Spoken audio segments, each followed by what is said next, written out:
কেমন আছেন সবাই? আমি হাসান মামুন, 71 ব্যাচ। ভুলে যাওয়ার আগে রাজশাহী কলেজের স্কুল অ্যালামনাই অ্যাসোসিয়েশন ঢাকার প্রত্যেকটা সদস্যকে ধন্যবাদ জানাচ্ছি আজকের এই অনুষ্ঠানটা আয়োজন করার জন্য।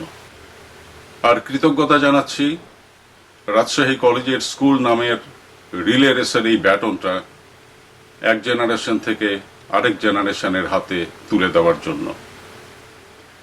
যেটা শুরু হয়েছিল 1986 সালে আমাদের স্কুলের 150 বছর পূর্তি উপলক্ষে, যে অনুষ্ঠান আমরা আয়োজন করেছিলাম সেদিন থেকে। এটা হতো না যদি না কলকাতার পৃথ্বীশ কুমার কুণ্ডু, আমাদের স্কুলের 1935 ব্যাচের ছাত্র, উনি বাংলাদেশে তার সহপাঠী কিংবা বন্ধুদের খবরটা না জানাতেন।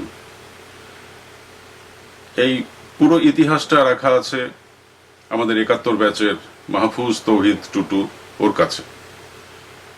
সময় সুযোগ পেলে ওর কাছ থেকে একবার শুনে নিন। স্কুল আমার কাছে একটা তীর্থের মতো। নীতি নৈতিকতা বা ভ্যালুজ, সেগুলো আমরা প্রথম শিখেছি পরিবারে, বাবা মার কাছে। বাকিটুকু শিখেছি আমরা স্কুলে আমাদের মহান শিক্ষকদের কাছ থেকে। স্কুল থেকে বিদায় নিয়ে সেই সমস্ত নীতি নৈতিকতা আমরা অনেকে ধরে রাখতে পেরেছি, অনেকে পারিনি।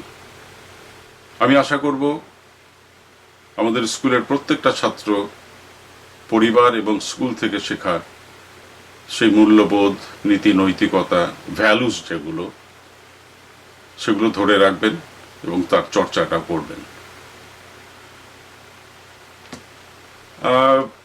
এরপরে আমাদের স্কুলের 200 বছর পূর্তি অনুষ্ঠানে যদি কোনো আয়োজন হয়, যদি কোনো অনুষ্ঠান হয়, সেখানে যাওয়ার ইচ্ছা আছে। তখন হয়তো অনেকের সাথে আবার দেখা হবে, অনেকের সাথে হয়তো দেখা নাও হতে পারে। যে যেভাবেই থাকেন, যেখানেই থাকেন, ভালো থাকেন, সুস্থ থাকেন। একদিন দেখা হবে নিশ্চয়ই। ভালো থাকবেন সবাই।